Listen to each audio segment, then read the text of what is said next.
Welcome to the revision class of Law Chapter Incorporation. Today's class is relevant for three types of students. Foundation students, because incorporation, this is not just incorporation. First of all, it contains incorporation, memorandum, articles, one-person company, Section 8 company, miscellaneous topics, lot of topics are there. So this chapter is a huge part in CA Foundation Law, Companies Act, and it's a great chapter in CA Interlaw as well as CMA Interlaw. So today's revision class is relevant for foundation students, intermediate CA and CMA students as well. आज की class ये जो revision में कराने जा रहा हूँ, मैं पहले से आपको बता रहा हूँ, it will be from zero. Everything I will explain from scratch to the tough point. Everything I will explain. और even if you are watching it for the first time, suppose sir मैंने कभी नहीं पढ़ा, मैं first time ये chapter सुन रहा हूँ, इनकॉर्पोरेशन मेमोरेंडम आर्टिकल्स, आपकी क्लास देख रहा हूँ, क्या मुझे समझ में आएगा? यस, 100%. मैं बहुत प्रेम से सारे कंसेप्ट को समझाऊंगा. I will not rush through और समझ में आएगा. Let's start. ठीक है. So this is incorporation. दो तीन इंपॉर्टेंट बातें. इनकॉर्पोरेशन में सेक्शन नंबर्स होते हैं कंपनी एक्ट 2013 के अंदर, from section number 3 till section number 22. All the sections जिसको स्टार बोल रहा हूँ मैं पढ़ाते वक्त, वो सेक्शन नंबर्स हम लोगों को याद करने चाहिए. सिमिलरली जो फॉर्म नंबर्स हैं, ये फॉर्म नंबर्स भी इंपॉर्टेंट है. Yes, you should try to learn the form numbers. ICAI and CMA institute कई बार अपने आंसर्स में फॉर्म नंबर्स देखते हैं, तो हाँ, फॉर्म नंबर्स अपने को करने चाहिए. अब रिविजन पे आते हैं. Most important, whenever you are revising incorporation chapter, कभी भी आप सेक्शन बाय सेक्शन मत पढ़ने की भूल करना, उससे ना पूरा रिदम खराब हो जाएगा. मैं तुमको तरीका बता रहा हूँ.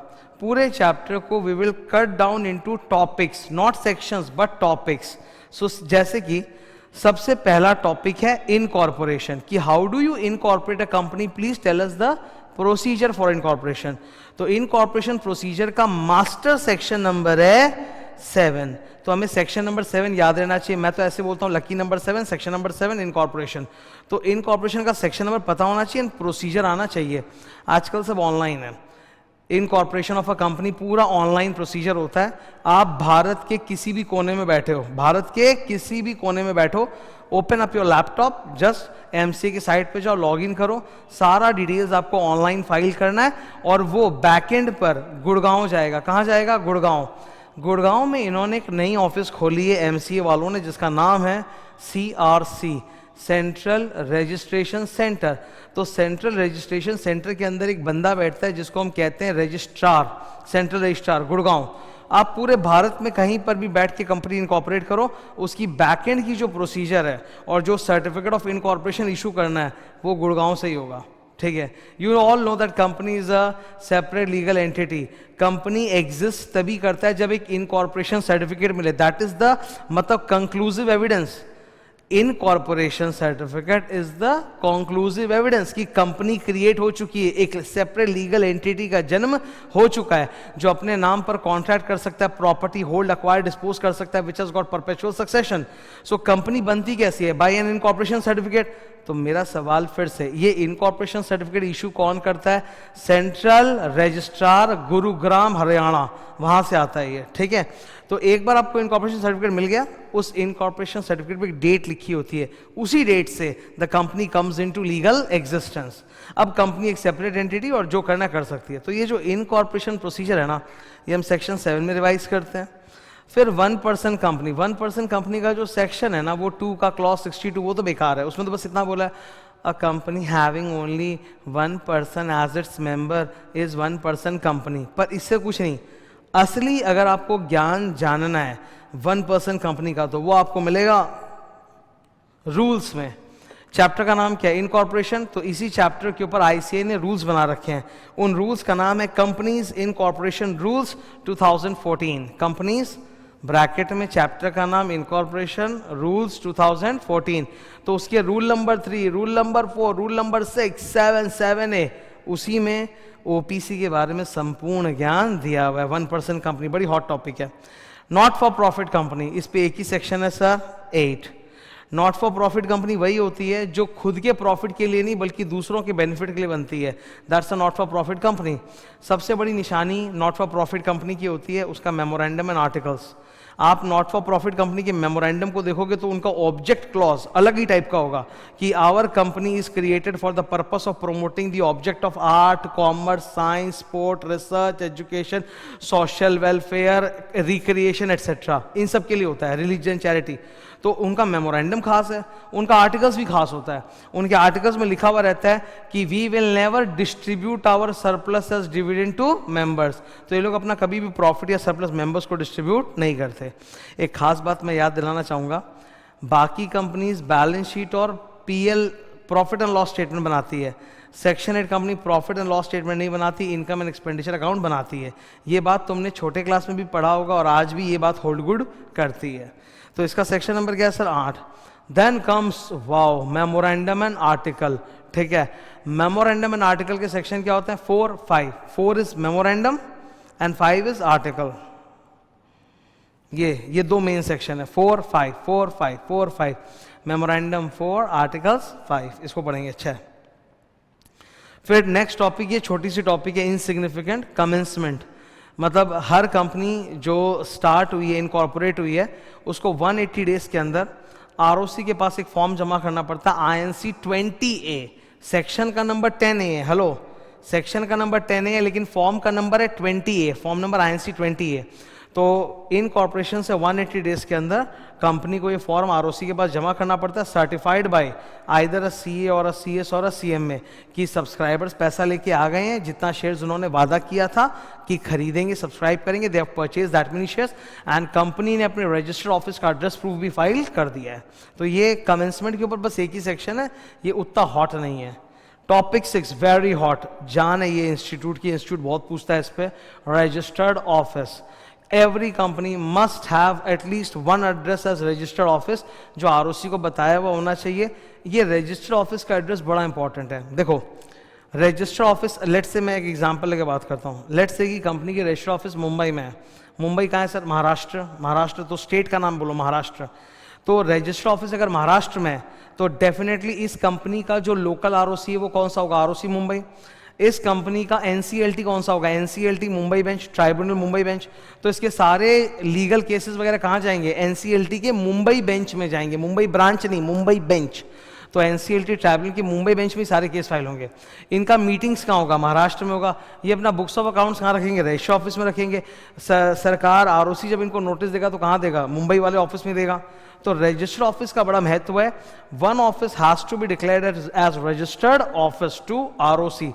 मैंने कुछ दिन पहले एलएलपी का रिवीजन करवाया था। मैं एक खास बात बताता हूँ, एलएलपी में ये चीज़ होती है, कंपनी में ये चीज़ नहीं होती है।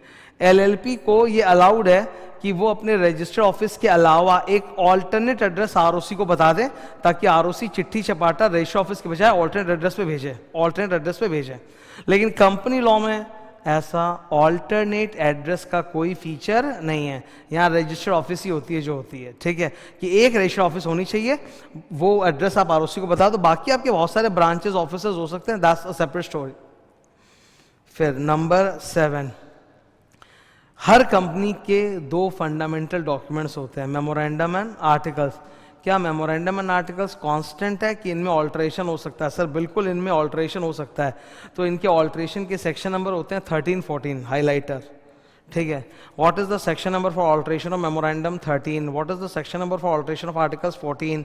तो ऑल्टरेशन के 2 इंपॉर्टेंट सेक्शन है, 13, 14, बाकी तो सपोर्टिंग सेक्शंस हैं ही। मेमोरेंडम एंड आर्टिकल सर बार बार ऑल्टर होता रहता है। कभी कंपनी अपना नाम बदलती है, कभी अपना बिजनेस डाइवर्सिफाई करती है, कभी कैपिटल चेंज होता है, कभी ऑफिस का एड्रेस चेंज होता है, कभी आर्टिकल्स में चेंज होता है। तो alteration is quite frequent. And last, कुछ और भी सेक्शंस हैं इस चैप्टर के अंत में जिसको बोला जाता है मिससेलेनियस। ठीक है, ये एक समझ में आ रहा है कि कैसे ये चैप्टर मूव करने वाला है।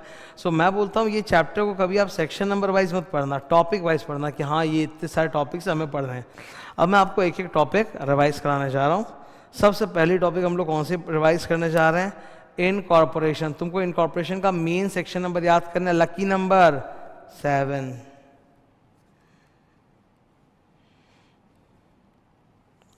Lucky number 7, section number 7, incorporation. ये जो डायग्राम आप देख रहे हो ना, एक 9 स्टेप्स का, ये इंस्टीट्यूट की किताब का डायग्राम है कि इनकॉर्पोरेशन के ये 9 स्टेप्स होते हैं। सबसे पहले आप डिसाइड करते हो नेचर ऑफ द कंपनी, कि प्राइवेट बनाना है कि पब्लिक। अच्छा, by the way, whenever I say the word private company, it is deemed to include 1% company. OPC is also a type of private company. So whenever I say private company, it is deemed to include OPC as well. तो पहला है nature of the company जो आप बनाना चाहते हो, private या public. Nature के बाद नेम. सब ऑनलाइन फाइल होता है आजकल इनकॉर्पोरेशन में. MCA के वेबसाइट पे जाओ, वहां पर एक वेब सर्विस है, वेब सर्विस जिसको बोलते हैं हम लोग spice plus. Spice plus full form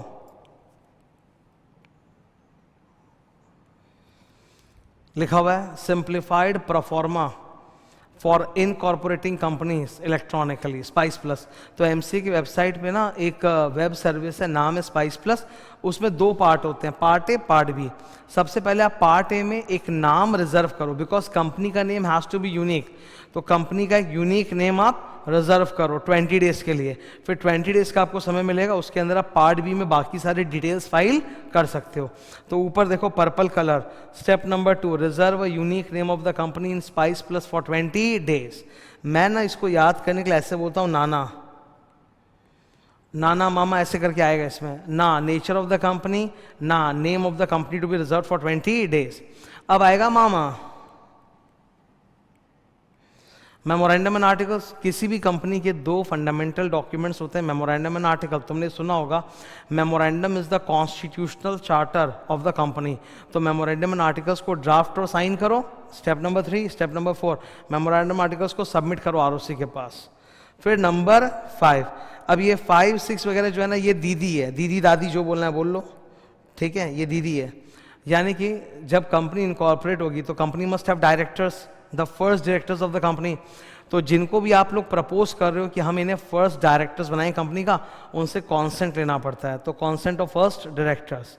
वैसे ही और एक दी है डिक्लेरेशन ऑफ कंप्लायंस. आप किसी प्रोफेशनल के पास जाओ, CA, CS, CMA, एडवोकेट, इनमें से किसी के पास भी जाओ और वो पूरी चेक करेंगे कि आपने जितना भी डॉक्यूमेंट जमा किया सब एकदम जेन्युइन है, कुछ भी फेक नहीं है. तो they will give a certificate known as declaration of compliance. Okay, फिर आपको इनकॉर्पोरेशन की फीस देनी है. गुड़गांव वाले CRC आपको दे देंगे सर्टिफिकेट ऑफ, गुड़गांव वाले जो बाबा है वो CRC वो आपको दे देंगे सर्टिफिकेट ऑफ इनकॉर्पोरेशन. अब लास्ट स्टेप 9 नंबर स्टेप क्या है, आपको अपने रजिस्टर ऑफिस का एक एड्रेस प्रूफ होता है वो जमा करना पड़ता है. ये एड्रेस प्रूफ आप इनकॉर्पोरेशन के वक्त स्पाइस प्लस में जमा कर सकते हो, दैट्स ओके. लेकिन आपको फिर भी मौका है कि अगर उस वक्त आपके पास ऑफिस नहीं है तो कोई बात नहीं, इनकॉर्पोरेशन सर्टिफिकेट का जो डेट है, मतलब इनकॉर्पोरेशन हो गया 30 डेज के अंदर भी आप चाहो तो एड्रेस प्रूफ जमा कर सकते हो. मतलब address proof of the address का कोई प्रूफ होगा ना, रेंट एग्रीमेंट, बिजली का बिल, कुछ तो एड्रेस प्रूफ होगा ना. तो वो एड्रेस प्रूफ को लॉ में बोलते हैं एड्रेस वेरिफिकेशन. Address verification. तो एड्रेस प्रूफ जो है ना, वो आप या तो इनकॉर्पोरेशन के वक्त ही स्पाइस प्लस पे जमा कर सकते हो, नहीं हुआ तो कोई बात नहीं, इनकॉर्पोरेशन के बाद विद इन 30 डेज भी आप स्पाइस ये INC 22 में एड्रेस प्रूफ जमा कर सकते हो. तो वही लिखा है नंबर 9. ओके, तो ये डायग्राम जो है ना, ये बड़ा हेल्प करता है. जो ये नाना मामा दीदी दादा ये सब है, ये बड़ा हेल्प करता है क्योंकि these are the steps of incorporation. अब थोड़ा हम सेक्शन की लैंग्वेज में, सेक्शन के स्टाइल में पढ़ेंगे.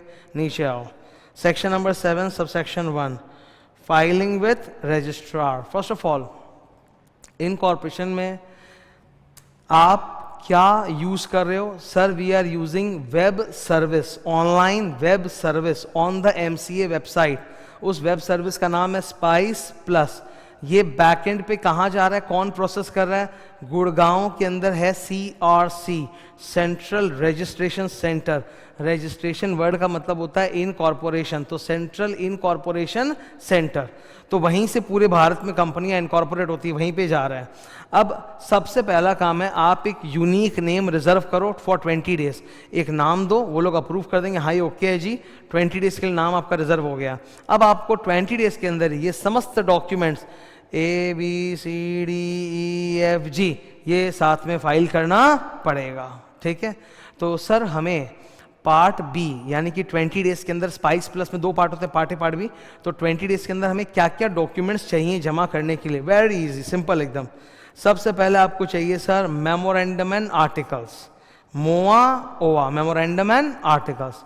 फिर आपको चाहिए डिक्लेरेशन ऑफ कंप्लायंस, सीएम में और कंपनी के जो प्रपोज्ड डायरेक्टर मैनेजर सेक्रेटरी हैं वो साइन करके देंगे कि इसमें हमने सारे नियम को फॉलो किया, we have complied with the provisions of companies that company rules, all the data submitted is true to the best of our knowledge and belief. फिर एक डिक्लेरेशन ऑफ इंटेग्रिटी जाएगा कंपनी को स्टार्ट करने के लिए, let's say public company, तो public company को start करने के लिए मिनिमम कितने मेंबर्स चाहिए? 7, उनको बोलते हैं 7 सब्सक्राइबर्स। और हर पब्लिक कंपनी में स्टार्ट होते ही कम से कम 3 डायरेक्टर होंगे जिनको बोलते हैं प्रपोज्ड फर्स्ट डायरेक्टर्स। तो ये सब्सक्राइबर्स और डायरेक्टर्स ये एक डिक्लेरेशन ऑफ इंटेग्रिटी साइन करेंगे कि हम लोग ईमानदार हैं, हमारे खिलाफ पिछले 5 साल में कोई भी फ्रॉड का मुकदमा नहीं हुआ है और जो भी डेटा हमने सबमिट किया है it is true and correct to the best of our knowledge and belief. इसको अपने बोलते हैं डिक्लेरेशन ऑफ इंटेग्रिटी कि हम ईमानदार हैं। नंबर 4, एक टेम्पोररी एड्रेस आप जमा करो। अगर आपने अपना रजिस्टर ऑफिस डिसाइड कर लिया है तब तो एड्रेस प्रूफ जमा कर दो, लेकिन अगर रजिस्टर ऑफिस अभी तक अवेलेबल नहीं है, डिसाइडेड नहीं है, तो एक टेम्पोररी एड्रेस दे दो। ओके, फिर ये 3 पॉइंट है सर आपके उन सब्सक्राइबर्स और आपके जो प्रपोज्ड फर्स्ट डायरेक्टर्स हैं उनका complete detail, name, surname, address, occupation, description, वो फुल डिटेल्स आपको आरओसी में फाइल करना पड़ता है। और जो प्रपोज्ड फर्स्ट डायरेक्टर्स होते हैं उनका कॉन्सेंट लेटर DIR-2 वो भी जमा करना पड़ता है। तो all of this has to be filed, ठीक है। ओपीसी के केस में ओपीसी के केस में नॉमिनी का एक रिटन कॉन्सेंट भी जमा करना पड़ता है कि मैं नॉमिनी बनने को तैयार हूं। Important, nominee consent form INC 3 अब बंद हो चुका है, तो आपको बस एक written nominee consent SPICe plus में ही जमा करना होता है। INC 3 फॉर्म बंद हो गया है। ओके, अच्छा, आपकी कंपनी जो है ना, it is a regulated company by the regulatory body, जैसे insurance company regulated by IRDA, banks and NBFC company regulated by RBI। तो अगर आपकी कंपनी एक रेगुलेटेड कंपनी है तो आपको रेगुलेटरी बॉडी से अप्रूवल भी लेके स्पाइस प्लस में अटैच करना पड़ेगा। जब आप अपनी तरफ से सब कुछ कर दोगे तो गुड़गांव वाला बाबा आपको देगा CRC, certificate of incorporation. Certificate of incorporation में जो डेट लिखी है उसी डेट से मानेंगे कि company has come into separate legal existence. Certificate of incorporation पे 2 नंबर होते हैं, पैन नंबर, सिन नंबर। क्या? Pan number, CIN number. Pan number तो इनकम टैक्स वाला होता है और सिन नंबर कॉर्पोरेट आइडेंटिफिकेशन नंबर। ये 2 नंबर मेंशन रहते हैं सर्टिफिकेट ऑफ इनकॉर्पोरेशन में। एक खास बात मैं आपको बताता हूँ, मैंने LLP का जैसे रिवीजन कराया था, LLP में नियम होता है कि जब आप LLP इनकॉर्पोरेशन के लिए फॉर्म जमा करते हो ना, तो आपको वो लोग बहुत फटाफट 14 दिन के अंदर, विद इन 14 डेज, CRC, वही सेम CRC गुड़गांव वाला, वो विद इन 14 डेज आपको इनकॉर्पोरेशन सर्टिफिकेट दे देगा। पर कंपनी लॉ में ऐसी कोई टाइम लिमिट नहीं है कि हमने तो जमा कर दिया, अब गुड़गांव वाला CRC हमें कितने दिन में इनकॉर्पोरेशन सर्टिफिकेट देगा, इसकी कंपनी लॉ में कोई टाइम लिमिट नहीं है, जबकि LLP में है 14 डेज। अगर आप लोगों ने झूठी इंफॉर्मेशन जमा की है for incorporation of the company, मतलब नकली कंपनी बनाई है, तो आप पर फ्रॉड की सजा लगेगी। फ्रॉड की सजा क्या होती है? Fraud punishment under section 447। Company law में कहीं भी फ्रॉड होता है ना, तो उसकी सजा कौन से सेक्शन में लिखी है? 447। तो वो 447 की सजा लगेगी। प्लस NCLT आप लोगों के ऊपर ऑर्डर पास करेगा। कौन? NCLT will pass some order. अगर NCLT देखता है कि आपके मेमोरेंडम आर्टिकल्स में कुछ गड़बड़ है तो उसको चेंज करवा देगा। NCLT आप लोगों मेंबर्स की लायबिलिटी को अनलिमिटेड बना देगा। NCLT कंपनी को बंद भी करने का ऑर्डर पास कर सकता है, स्ट्राइक ऑफ या winding up. Strike off is a shortcut of winding up. Strike off या वाइंडिंग अप क्या होता है सर? जब एक कंपनी बंद होती है और उसके पास असेट्स और लायबिलिटीज है, तब तो एक लिक्विडेटर आएगा, असेट को बेचेगा, क्रेडिटर को पे करेगा, वैसे तो उसको बोलते हैं लिक्विडेशन या winding up. Now that takes several months. लेकिन अगर कोई कंपनी ऐसी है जहां कोई असेट नहीं, कोई लायबिलिटी नहीं, खाली पड़ा है, ठीक है, या असेट नहीं है, लायबिलिटी है तो खाली पड़ा है, बेचने के लिए कुछ नहीं है, तो ऐसी कंपनी में वाइंडिंग अप नहीं होता, ऐसे फटाक से होता है स्ट्राइक ऑफ। आरओसी क्या करता है, एमसीए के डेटाबेस में जो रजिस्टर ऑफ कंपनी है उसमें कंपनी का नाम काट देता है, मतलब स्ट्राइक ऑफ, कंपनी बंद। तो NCLT can order strike off या वाइंडिंग अप एनी ऑर्डर। अच्छा, एनसीएलटी का अदालत है ना, तो कोई भी ऑर्डर पास करने के पहले वो एक हियरिंग अपॉर्चुनिटी देगा। NCLT will give a hearing opportunity. और अगर कंपनी का कोई सौदा हो रखा है आउटसाइडर्स के साथ, तो उनके भी दुख को दूर करना है, कंपनी को बंद कर देंगे, आउटसाइडर रोएगा। तो whatever pending contracts and liabilities are there against the company, that has also to be considered. ये डायलॉग नीचे जो ग्रीन बॉक्स में आप देख रहे हो ना, ये महाफेमस है, महाफेमस। सर्टिफिकेट ऑफ इनकॉर्पोरेशन जो हमें गुड़गांव से मिला, कंपनी पैदा हो गई, बोलता है once the certificate of incorporation is issued, it is deemed that all the legal formalities related to incorporation have been duly complied with. Now nobody can challenge the separate legal status of the company, nobody can challenge the incorporation of the company. मतलब company तो बन गया sir, अभी जो गड़बड़ है उसको ठीक करने के लिए जो भी करना है वो करेंगे, पर कंपनी तो बन गया है, ठीक है। तो गड़बड़ को ठीक करने के लिए क्या होगा, NCLT will pass some order, और अगर गड़बड़ ठीक नहीं होती है तो NCLT can even strike off और वाइंड अप द कंपनी। तो मार सकते हैं कंपनी को, पर कंपनी की पैदाइश को हम चैलेंज नहीं कर सकते, पैदा तो कंपनी हो चुकी है। Once incorporation certificate is issued, it is deemed that a separate legal entity called company has come into existence. तो nobody can challenge the incorporation, but yes they can approach NCLT for some suitable order to rectify the wrong doing. ये था sir incorporation. अभी मैंने आप लोगों को topic 1 revise करवाया, incorporation पूरा समझ में आ रहा है एकदम कि हाँ ये स्टेप्स ऐसे ऐसे वर्क कर रहा है। मैं रिवीजन में भी मेरी कोशिश यही है कि मैं एकदम बेस से समझाऊं, ताकि फर्स्ट टाइम भी कोई अगर देखे तो उसको समझ में आ जाए कि हाँ ये टॉपिक ऐसा है। Okay, now I will go to topic 2। Topic 2 क्या है सर, 1 पर्सन कंपनी। अब मैं रिवाइज कराने जा रहा हूँ 1 पर्सन कंपनी ओपीसी। हर स्टूडेंट की फेवरेट टॉपिक होती है 1 पर्सन कंपनी, चाहे वो इंटर का स्टूडेंट हो, सीएमए का स्टूडेंट हो, फाउंडेशन का हो, हर किसी को अच्छा लगता है 1 पर्सन कंपनी। सबसे इंपॉर्टेंट बात है 1 पर्सन कंपनी में नंबर ऑफ मेंबर 1 ही होता है, चाहे मिनिमम बोलो चाहे मैक्सिमम बोलो, मतलब एक ही आदमी होगा, एक से ज़्यादा हो ही नहीं सकता।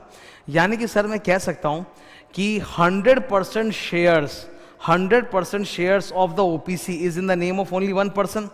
अच्छा, इसके अंदर मेंबर कौन बन सकता है, केवल एक मनुष्य, natural person, a natural person Indian resident, only a natural person who is Indian resident can become a member of the OPC.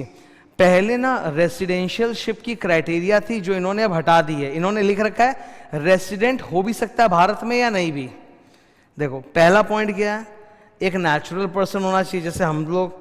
Number 2 Indian citizen होना चाहिए, सिटीजन को हिंदी में बोलते हैं नागरिक, पर रेसिडेंट होना जरूरी नहीं है। रेसिडेंट का मतलब होता है निवासी, भारत में उसका रहना जरूरी नहीं है। तो आज के दिन एनआरआई लोग भी भारत में आके ओपीसी बना सकते हैं, तो ये बहुत अच्छी बात है। एग्जाम पर्पस के लिए तुम्हें याद रखना पड़ेगा कि रेसिडेंट का मतलब क्या होता है। हालांकि रेसिडेंट होना जरूरी नहीं है, पर मतलब पता होना चाहिए। रेसिडेंट मतलब जो प्रीसीडिंग फाइनेंशियल ईयर में कम से कम 120 डेज भारत में था।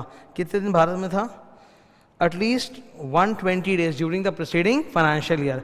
अब ऑब्वियस ही बात है सर, रेसिडेंट होना तो जरूरी नहीं है, तो ये डेफिनेशन भी मेरे काम का नहीं है कि 120 दिन चाहिए, पर एग्जाम में वो लोग बोलते तो लिखना पड़ता है ना। ओपीसी में क्योंकि एक ही मेंबर होता है, और कल को अगर वो मर गया, डेथ हो गई, पागल हो गया, अनसाउंड माइंड हो गया, इनकैपेसिटी टू कॉन्ट्रैक्ट हो गया, इनकैपेसिटी जैसे हमने बोलते नहीं कॉन्ट्रैक्ट एक्ट में इनकैपेसिटी, तो वैसे इनकैपेसिटी हो गया तो क्या होगा, तो there has to be a backup person called nominee, जो मेंबर की जाति तुरंत मेंबर बन जाएगा ताकि परपेचुअल सक्सेशन इंश्योर्ड रहे।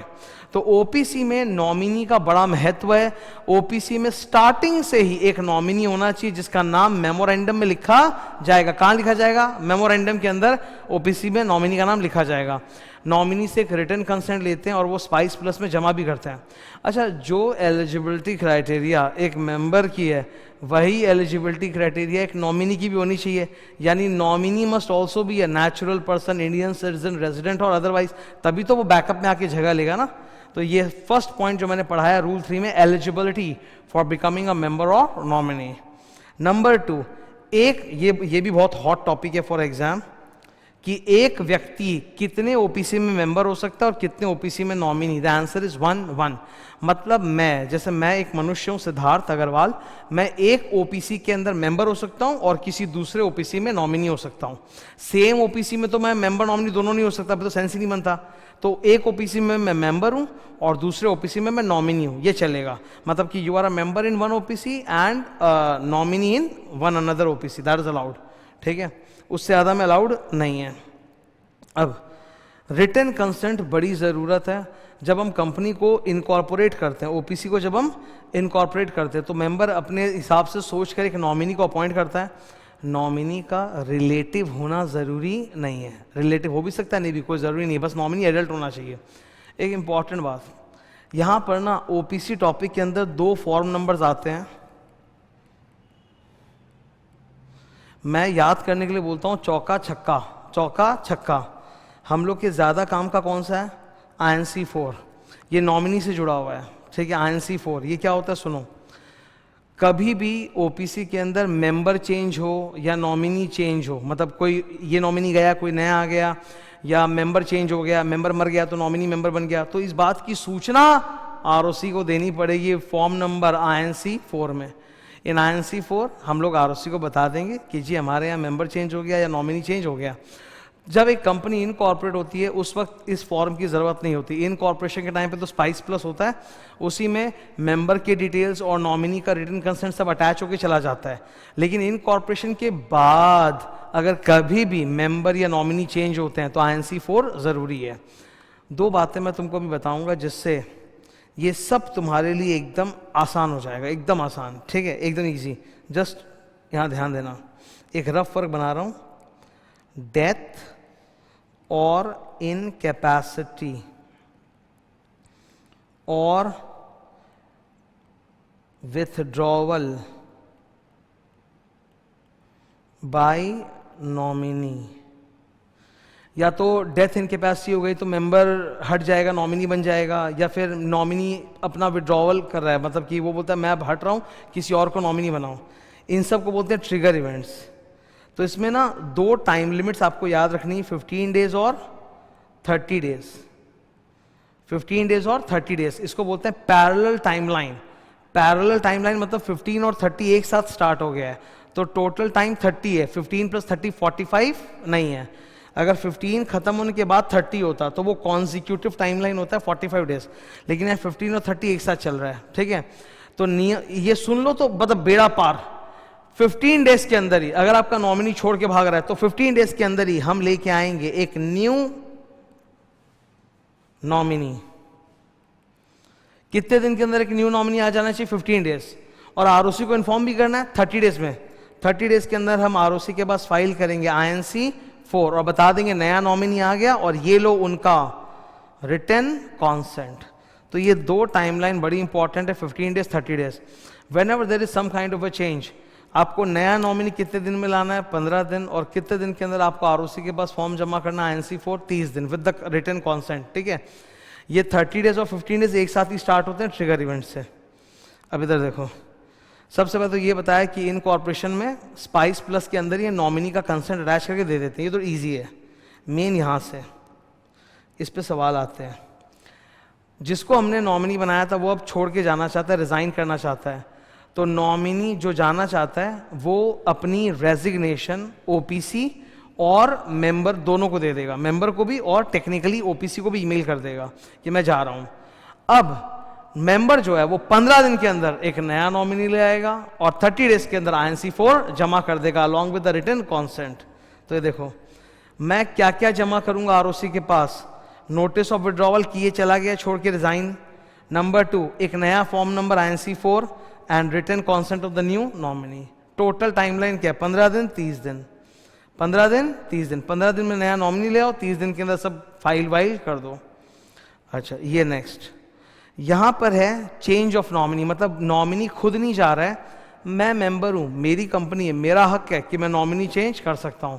तो मैंने खुद ने नॉमिनी चेंज किया है, तो यहाँ 15 दिन का नहीं है, सीधा 30 दिन का ही है कि मैं नॉमिनी चेंज कर दूंगा और 30 दिन के अंदर आरओसी के पास वही फाइल कर दूंगा, INC4 रिटन कंसेंट वगैरह।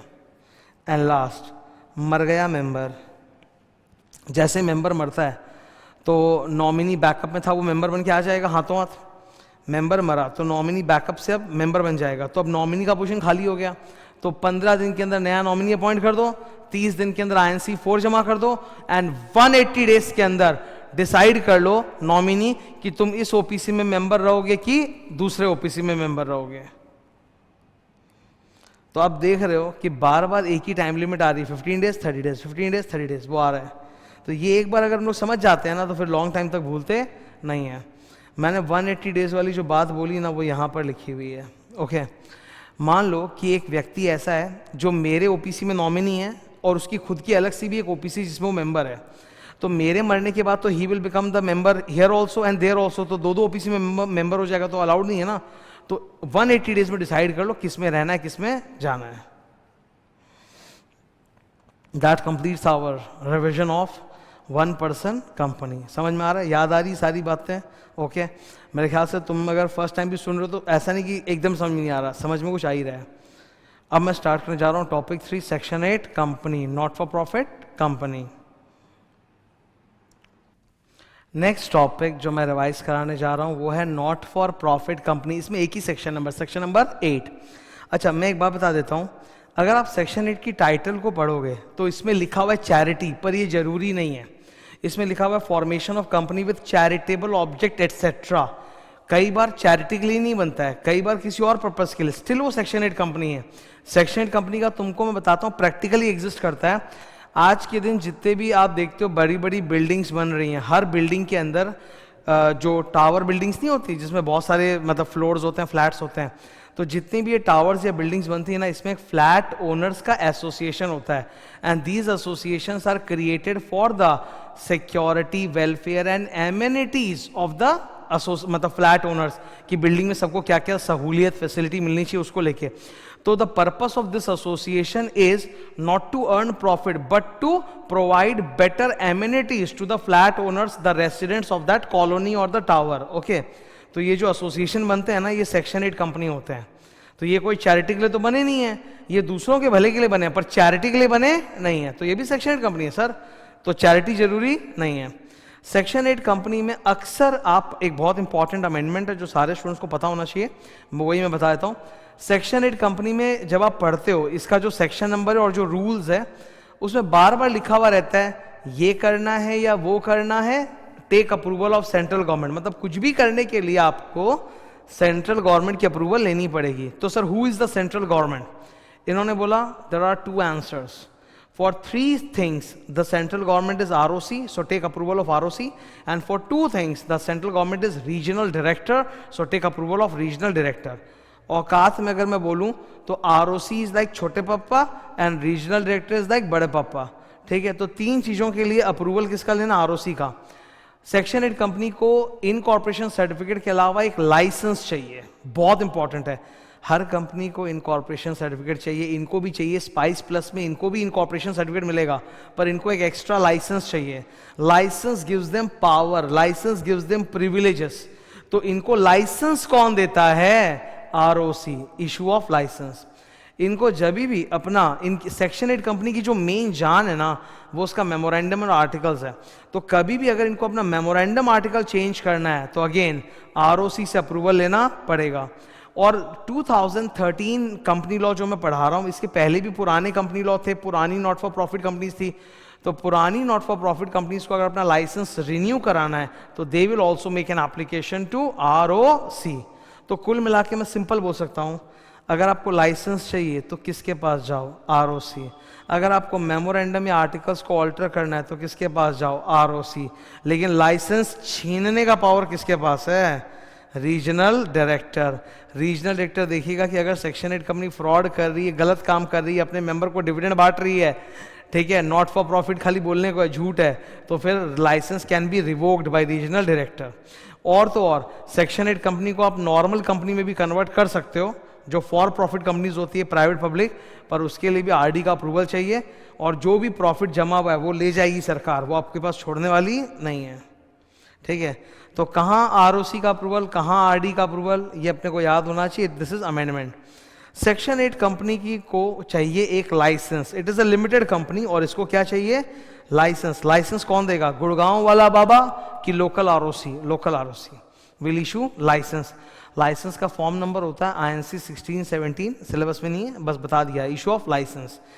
सेक्शन 8 कंपनी की 3 पहचान होती है, मैं याद करने के लिए हमेशा क्लास में बोलता हूँ। ओप्पो, तुमने सुना होगा फोन का एक बहुत बड़ा ब्रांड है ओप्पो, तो ओ से ऑब्जेक्ट लॉस, पी से प्रॉफिट का क्या होगा, पी से प्रोहिबिट डिविडेंड। तो सबसे पहली बात है, इनका ऑब्जेक्ट लॉस बड़ा खास होता है। ऑब्जेक्ट लॉस कहाँ लिखा हुआ मिलेगा आपको, मेमोरेंडम के अंदर। मेमोरेंडम के अंदर ऑब्जेक्ट लॉस रहेगा। Object loss is promotion of commerce, art, science, sports, education, research, welfare, social, religion, charity etcetera. तो ऑब्जेक्ट लॉस बड़ा खास होता है। सिमिलरली इनके आर्टिकल्स में भी 2 स्पेशल पॉइंट्स लिखे रहते हैं। इनके आर्टिकल्स में लिखा रहता है कि इनके पास जो भी सरप्लस होगा वो सरप्लस कभी भी मेंबर्स को डिस्ट्रीब्यूट नहीं करेंगे, प्रोहिबिट है। वो सरप्लस ऑब्जेक्ट्स को प्रमोट करने के लिए यूज करेंगे। So apply the profit to promote objects and prohibition on dividend. ठीक है, अगर ये तीनों कंडीशन सेटिस्फाइड है तो सेंट्रल गवर्नमेंट यानी कि आरओसी आपको लाइसेंस इशू कर देगा।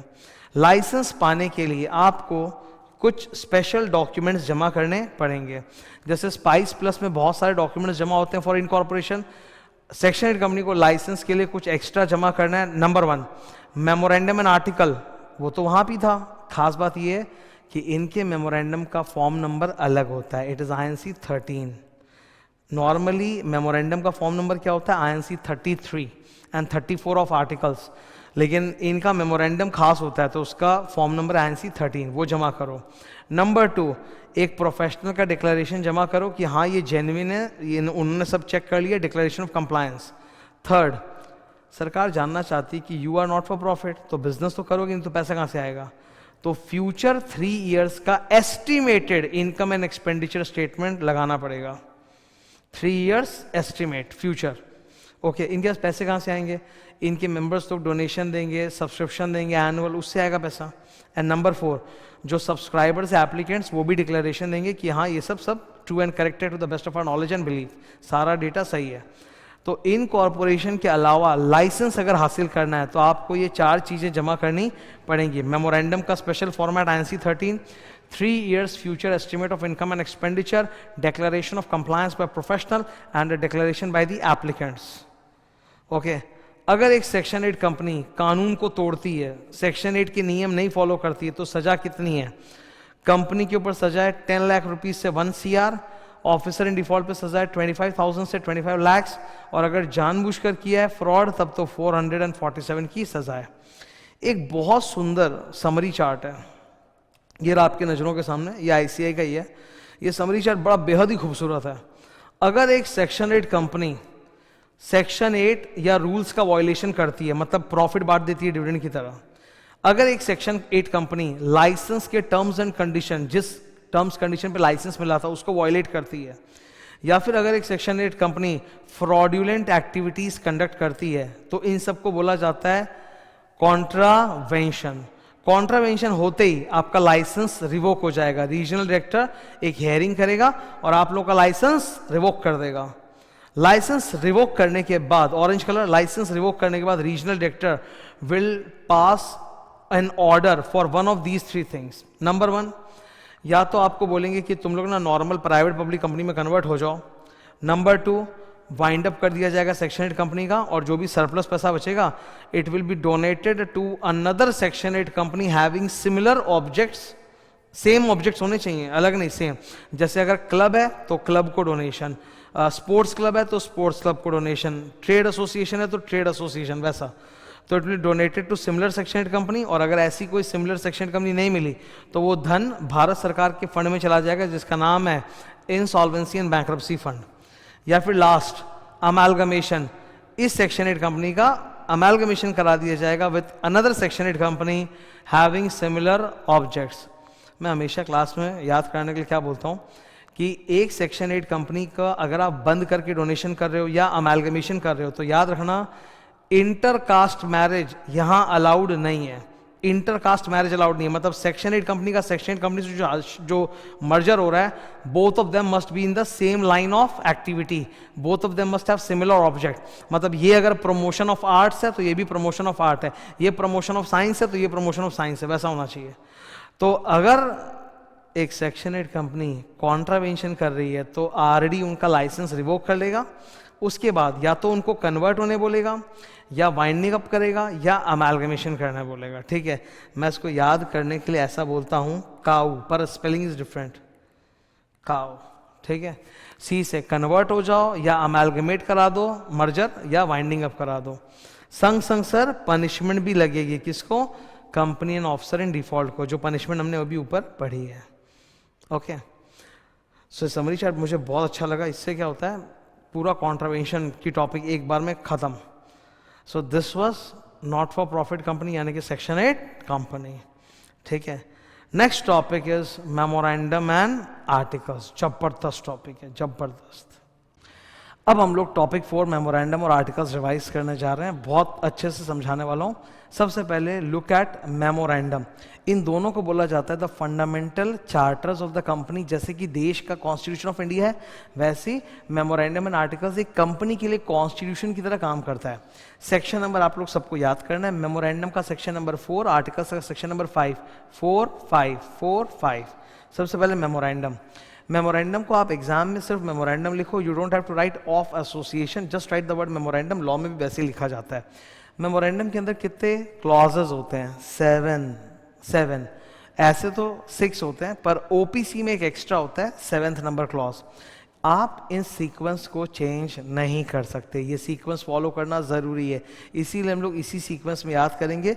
मैं हमेशा इसको एक निमोनिक बोल के याद रखता हूं, I call it nasol can. मैं ऐसे याद रखता हूं, nasol can, name of the company, situation. Situation का मतलब रजिस्टर्ड ऑफिस जिस स्टेट में लोकेटेड है, रजिस्टर्ड ऑफिस जिस स्टेट में लोकेटेड, उस स्टेट का नाम, बस स्टेट का नाम बोलना है, एग्जैक्ट नहीं। जैसे मुंबई में ऑफिस है तो डोंट से मुंबई, से महाराष्ट्र। ओके, ओ से ऑब्जेक्ट क्लॉज, सबसे इंपॉर्टेंट है। ऑब्जेक्ट क्लॉज के बारे में मैं एकदम क्लैरिटी आपको दे देता हूं। The purpose of object clause is not to confine the company, कि धंधा मत करो या ये बिजनेस मत करो। The purpose is to stop the directors from investing in a new business without taking the permission of shareholders. End of the day, the money belongs to the shareholder. So the money should be put into which business, that should be decided by shareholders. कल को directors को अगर एक बहुत अच्छी opportunity spot होती है market में, सो ऐसा नहीं कि they should go ahead and invest the money themselves in the new business, because every business has some risk. So first they will call the shareholders, take their permission, pass a special resolution, amend the object clause, add the new business and then start the new business. So object clause का purpose is not to constrain the company but to constrain the directors from investing in a new business without taking permission of shareholders. L से liability clause कि मतलब limited liability वाली company है, limited by shares, limited by guarantee. C से capital clause, authorized capital. A से association या subscription clause.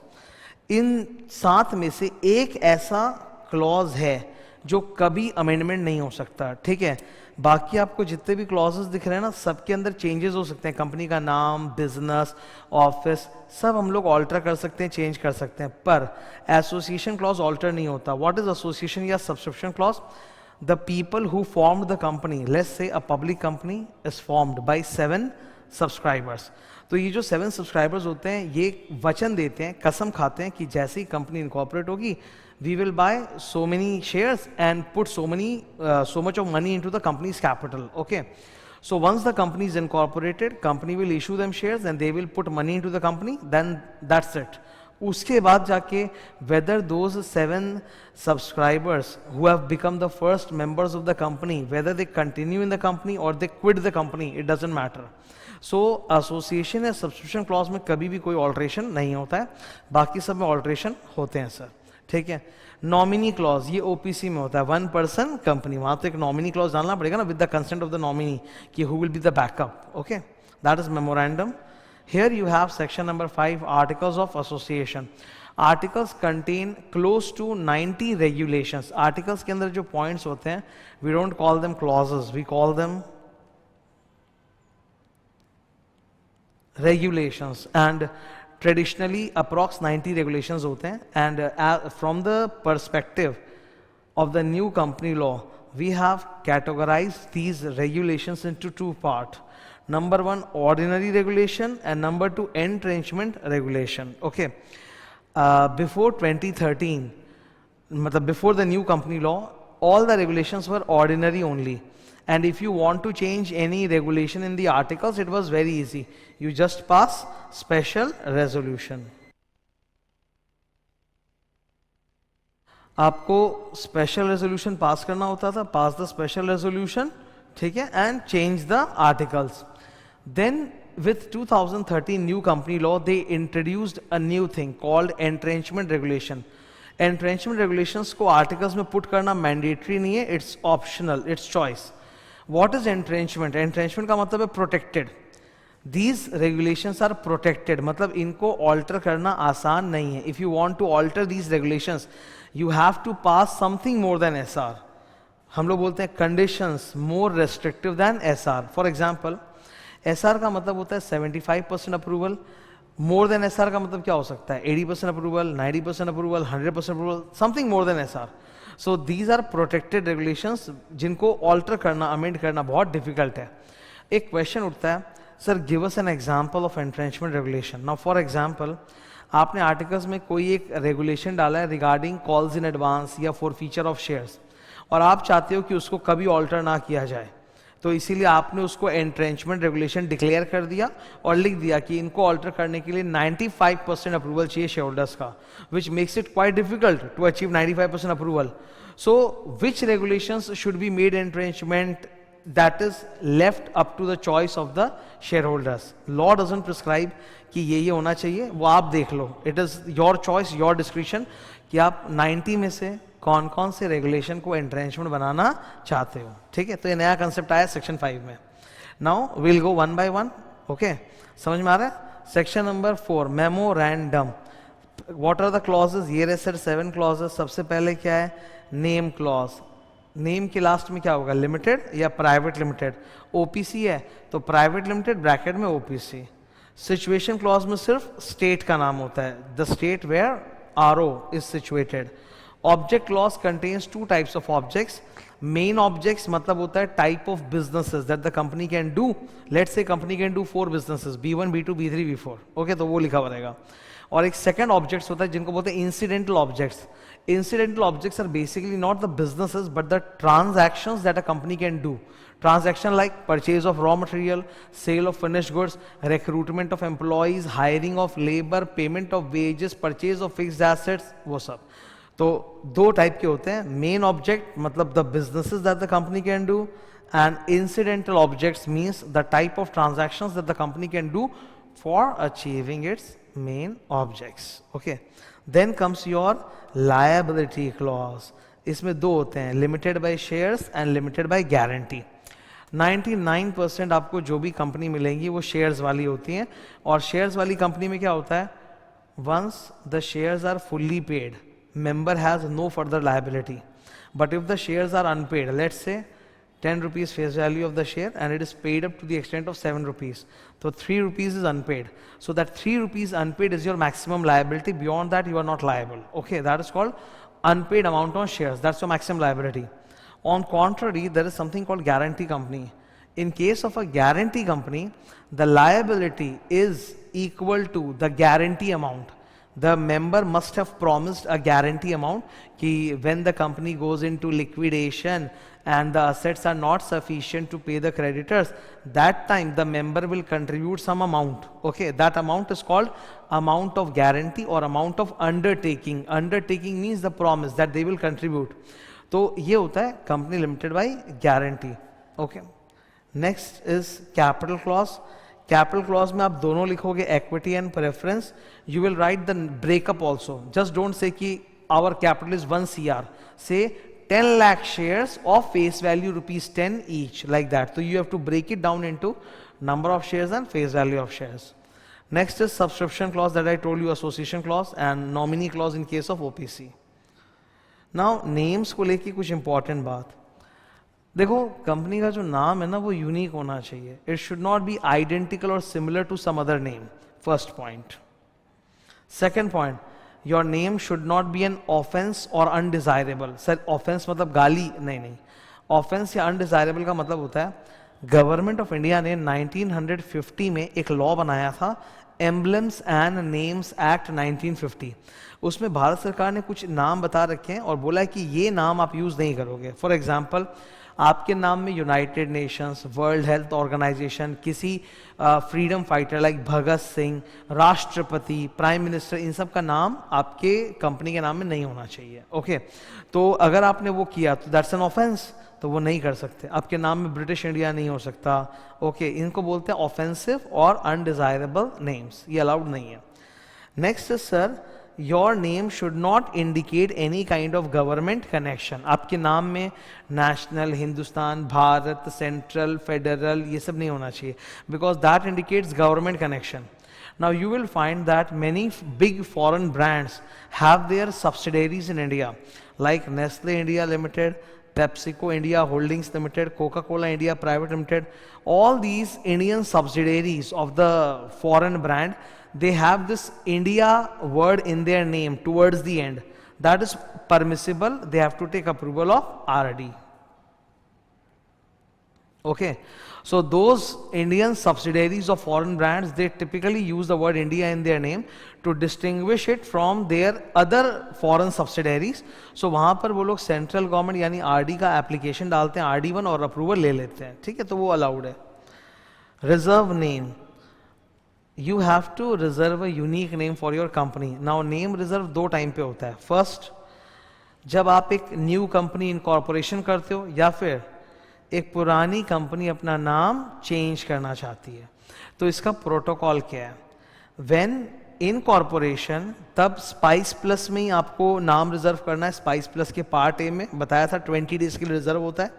लेकिन जब एक पुरानी कंपनी नाम चेंज करना चाहती है तो स्पाइस प्लस तो आएगा नहीं, तो उनके लिए एक सेपरेट वेब सर्विस है जिसका नाम है रन मतलब रिजर्व यूनिक नेम, और उसमें लॉन्गर पीरियड के लिए नाम रिजर्व होता है 60 डेज के लिए. ठीक है, so name reservation is a must, either at the time of incorporation or whenever you are planning to change the name of the company. ठीक है. नंबर 5, अगर आपने झूठा इंफॉर्मेशन देके एक गलत नाम रिजर्व किया है तो your name will be cancelled by ROC and a penalty of up to ₹1 lakh can be imposed upon you. ठीक है, और अगर मान लो कंपनी इनकॉर्पोरेट हो चुकी है ऑलरेडी, तो ROC will pass an order and you will be asked to change your name, rectify your name within 3 months by passing ordinary resolution. Otherwise वो लोग आपको स्ट्राइक ऑफ या वाइंडिंग अप कर देंगे. मेमोरेंडम ऑफ अ कंपनी आप directly company law से copy paste भी कर सकते हो. कंपनी लॉ के एंड में there are 7 schedules. The first schedule, schedule number 1, contains the tables, the formats of memorandum and article. So the first 5 tables A, B, C, D, E contains the formats of memorandum, and the other 5 tables F, G, H, I, J, they contain the format of articles. तो आप वहाँ से inspiration लेके बना भी सकते हो, copy भी कर सकते हो, फुल्ली अलाउड है. उसमें डिफरेंट टाइप्स की कंपनीज के लिए अलग अलग मेमोरेंडम के फॉर्मेट दिए हुए हैं कि शेयर्स वाली कंपनी का कैसा होगा, गारंटी कंपनी का कैसा होगा, अनलिमिटेड कंपनी कैसा होगा. Okay, so that was memorandum. Now I will show you articles of association. Okay, this articles of association. Articles of association, अच्छा आर्टिकल्स की ना मैंने एक बहुत सुंदर समरी चार्ट बना रखी है. ऑर्डिनरी और एंट्रेंचमेंट रेगुलेशन. सबसे पहले ये देखो, ठीक है, क्या हेडिंग है, procedure for changing entrenchment regulation. अगर आपको एंट्रेंचमेंट रेगुलेशन चेंज करना है, पहले से डला हुआ है और चेंज करना है, तो क्या करना पड़ेगा. Sir something more than SR, तो हम लोग उसको लिखते हैं कंडीशंस मोर रेस्ट्रिक्टिव देन SR. एग्जाम्पल, 75% के बदले 80% अप्रूवल, 90% अप्रूवल, 95%, 100% अप्रूवल. या फिर ये भी हो सकता है कि SR प्लस NCLT का अप्रूवल, रीजनल डायरेक्टर का अप्रूवल, मतलब SR से कुछ ज्यादा करना है. ठीक है, लेकिन सवाल ये है कि आर्टिकल्स के अंदर एंट्रेंचमेंट रेगुलेशन डालते कैसे. तो इसके 2 अलग अलग जवाब हैं. इट डिपेंड्स ऑन कि आप एंट्रेंचमेंट रेगुलेशन आर्टिकल्स में कब पुट कर रहे हो. First, you are inserting entrenchment regulation in your articles at the time of incorporation. Sir तब तो बहुत सिंपल है, स्पाइस प्लस में ना ऑप्शन होता है जब आप आर्टिकल्स डालते हो कि आपको कौन कौन से रेगुलेशन नंबर को एंट्रेंचमेंट बनाना है, तो आप वो सेलेक्ट कर लो तो वो एंट्रेंचमेंट हो जाएगा, स्पाइस प्लस में ही हो जाएगा, वेरी सिंपल। लेकिन सर एक बनी बनाई कंपनी है, इनकॉर्पोरेट हो चुकी है पहले ही, अब वो अपने आर्टिकल्स में एंट्रेंचमेंट रेगुलेशन डालना चाहती है तो उसको रेजोल्यूशन पास करना पड़ेगा। अगर वो प्राइवेट कंपनी है तो यूनानिमस पास करो, पब्लिक कंपनी है तो स्पेशल रेजोल्यूशन पास करो।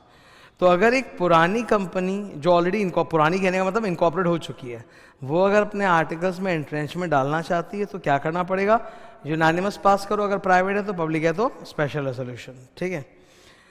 आर्टिकल्स के भी फॉर्मेट टेबल में प्रिस्क्राइब्ड होते हैं। कंपनी लॉ के लास्ट में जो शेड्यूल 1 है उसमें पहले 5 टेबल ABCD मेमोरेंडम और बाद के 5 FGHI वो आर्टिकल्स का फॉर्मेट आप कॉपी कर सकते हो डायरेक्टली। ऑल और एनी वो आपकी इच्छा है, ऑल और एनी। अभी एक छोटी सी आर्टिकल से जुड़ी हुई टॉपिक है जो मैं आप सबके साथ डिस्कस कर रहा हूं। ठीक है, ध्यान से। आर्टिकल्स का सेक्शन नंबर होता है 5, मेमोरेंडम का सेक्शन नंबर होता है 4, लेकिन ऑल्टरेशन का अलग होता है। ऑल्टरेशन ऑफ मेमोरेंडम का सेक्शन 4 नहीं होता, 13 होता है, और आर्टिकल्स के ऑल्टरेशन का सेक्शन 5 नहीं होता, 14 होता है। तो मैंने बोर्ड पे क्या लिखा है, section number 14, alteration of articles. अब अगर आप ऑर्डिनरी रेगुलेशन को ऑल्टर करना चाहते हो तो क्या पास होगा, SR। और अगर आप एंट्रेंचमेंट रेगुलेशन को ऑल्टर करना चाहते हो तो क्या होगा, सर कंडीशंस मोर रेस्ट्रिक्टिव देन SR। ये अभी अभी हम लोगों ने जस्ट पढ़ा। ओके, जब भी आप आर्टिकल्स को ऑल्टर करते हो तो आपको ROC में तो फॉर्म जमा करना पड़ेगा ना, बताना पड़ेगा, you have to file your revised articles with ROC। You will file MGT 14 but special, this time not within 30 days but within 15 days। Important, हमेशा याद रखना, वो लोग एग्जाम में MCQ में पूछते हैं। एक आदत सी होती है हमारी कि हम बोल देते हैं कि जब SR पास होगा MGT 14 फाइल होगा और 30 दिन में होगा। आर्टिकल्स ऑल्ट्रेशन के केस में MGT 14 फाइल होता है पर 30 दिन में नहीं, विद इन 15 days, ये याद रखना है, along with the new copy of articles.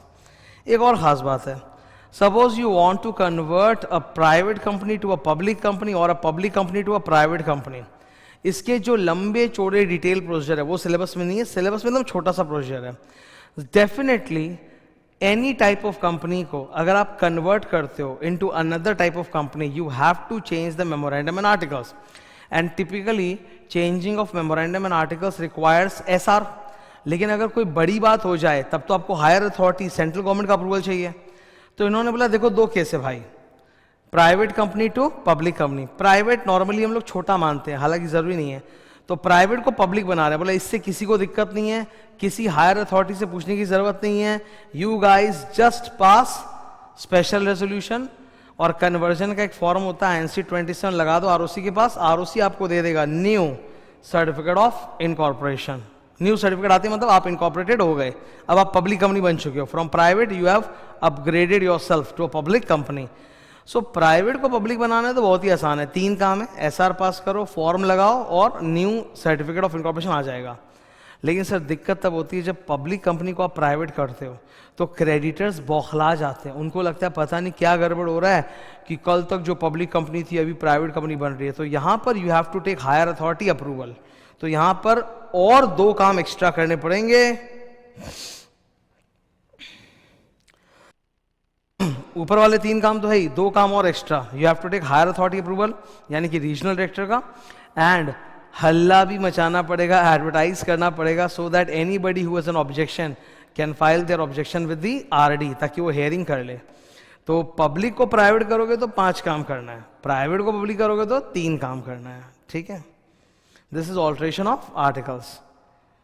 Next topic, registered office, one of the most favorite topic of ICAI is registered office। ये जो समरी चार्ट है ना बड़ा सुंदर है, ये ICAI, ये काफ़ी हद तक ICAI के स्टडी मैट वाला ही है, थोड़ा मैंने अपग्रेड किया इसको, ये बड़ा सुंदर है। इससे एक बार में आपको रजिस्टर्ड ऑफिस का पूरा कॉन्सेप्ट क्लियर हो जाएगा। फिर से याद दिलाना चाहता हूँ, every company must have a registered office, one registered office, one.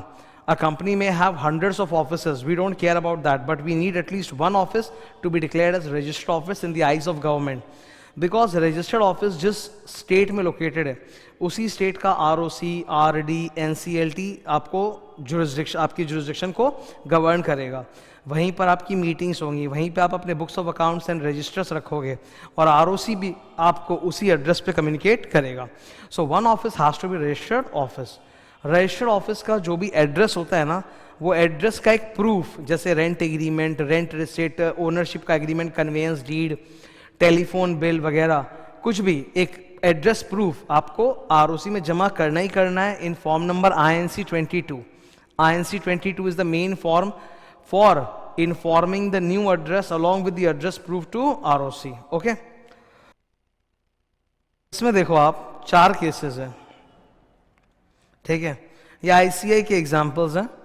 अगर हम लोग ऑफिस को बगल में ही शिफ्ट कर रहे हैं with in the city, Mumbai से मुंबई में विद इन द सिटी, तो ज़्यादा ड्रामा नहीं है, किसी से पूछने की ज़रूरत नहीं है. केवल बोर्ड ऑफ डायरेक्टर्स BR पास कर लेंगे और आप फॉर्म जमा कर दो INC 22, काम खत्म.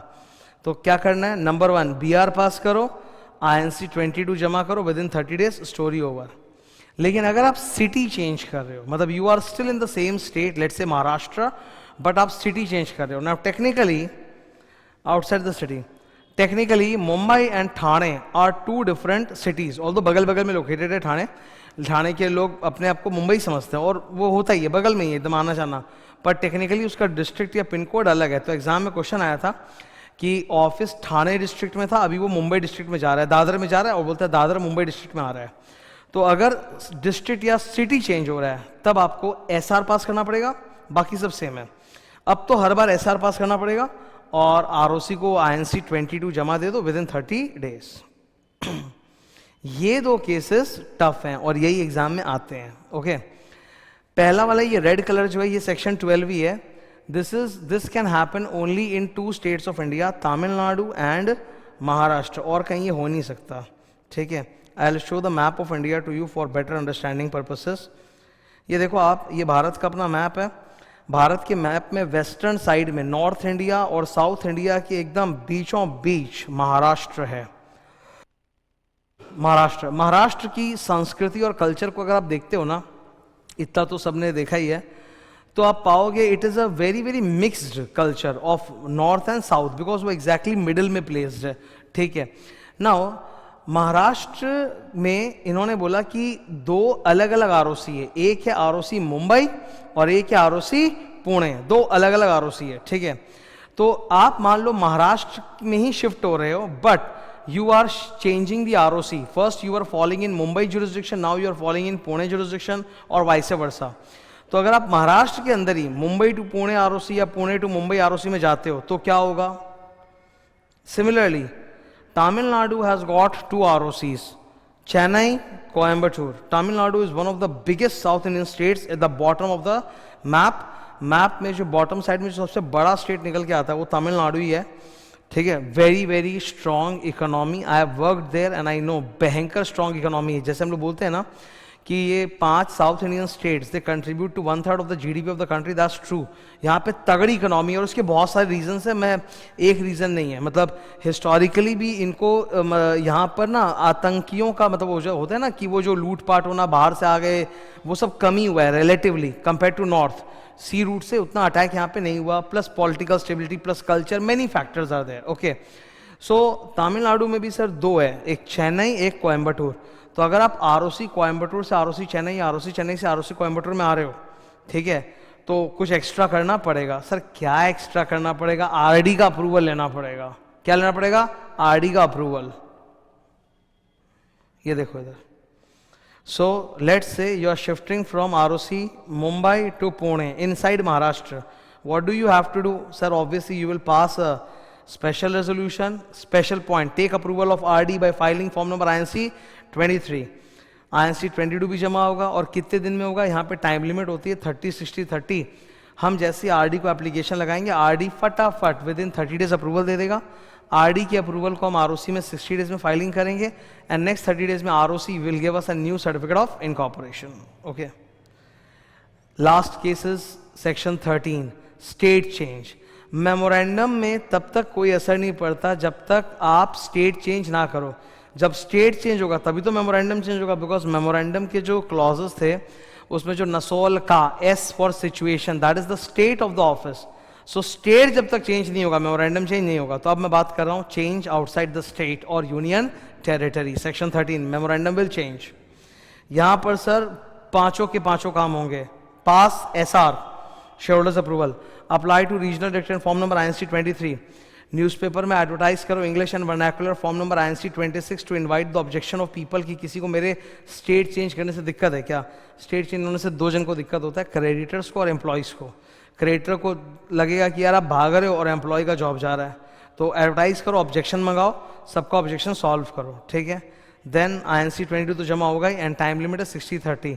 When we make an application to RD will take its own sweet time, hearing वगैरह करेंगे, सबके ऑब्जेक्शन दूर करेंगे और 60 डेज में अप्रूवल देंगे। Once you get the RD's approval, file it with ROC within 30 days. Okay. So these are the different 4 cases of shifting of registered office. Okay. अब दो प्रोसेसेस जो है ना यहाँ पर, ये वाले, ये दो बहुत ज़्यादा आते हैं एग्जाम में, तो इनको ही मैंने डिटेल में नीचे बनाया है। और जो मैंने तुमको बोला है ना एग्जैक्टली वही, देखो ज़रा दिखाता हूँ। ये वाला केस कौन सा है sir? Change from one ROC to another ROC within the same state. देख लो, वही स्टेट्स, वही दो ROC। पहला काम, आप SR पास करो और RD का अप्रूवल लो।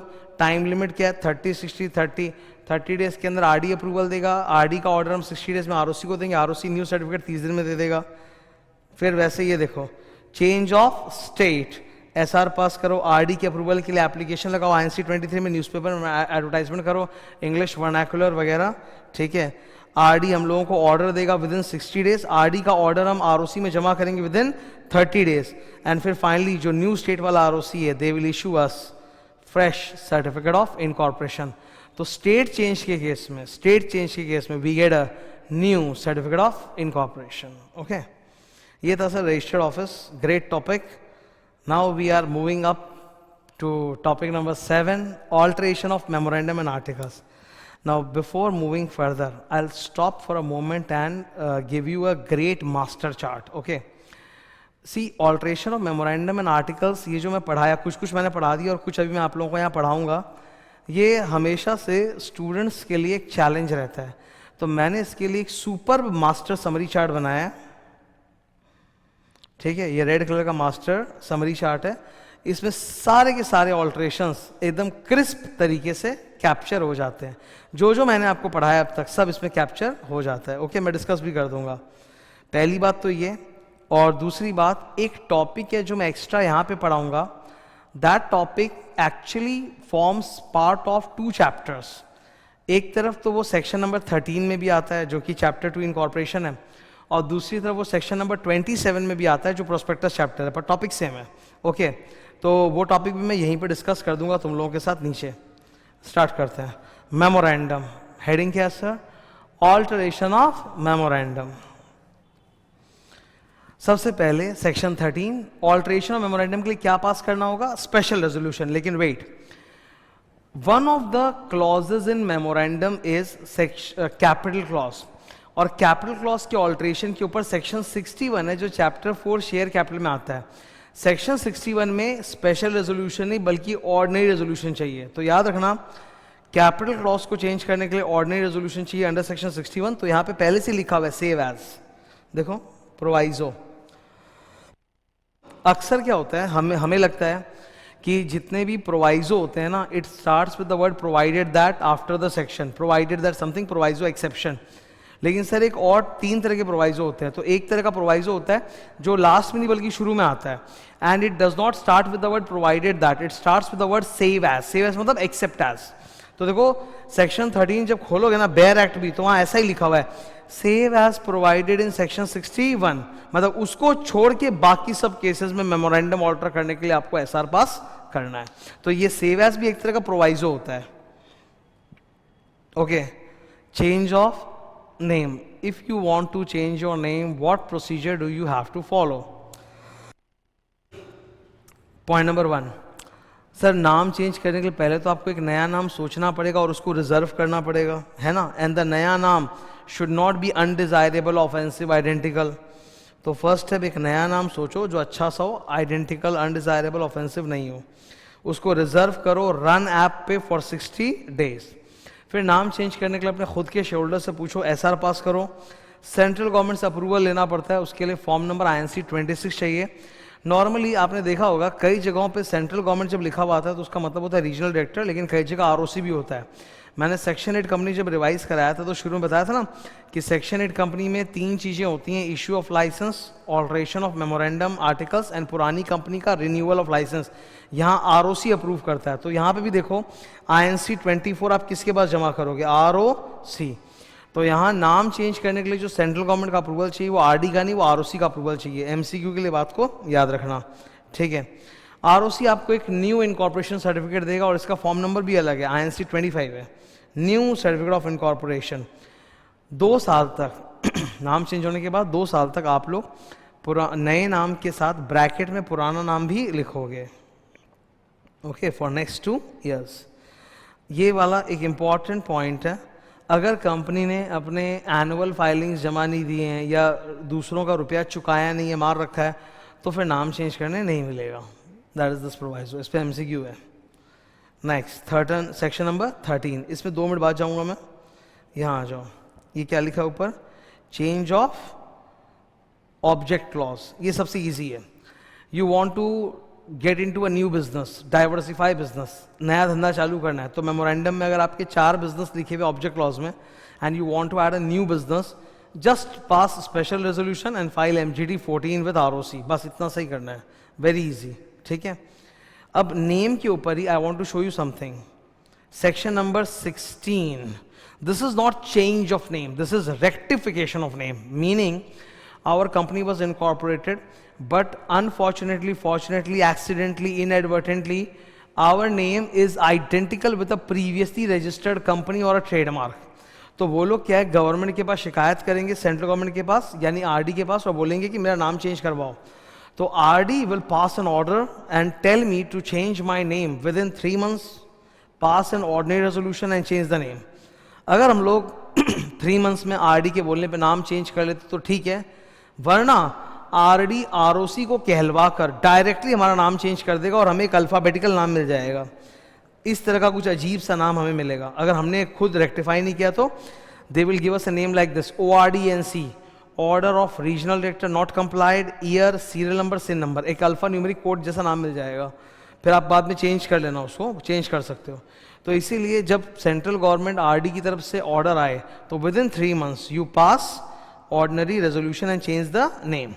अब इसमें 2 अलग अलग केसेस बनाए हुए, A और B। वो क्या है मैं बताता हूँ। A नंबर केस में our name is identical with some previously registered company, that's fine.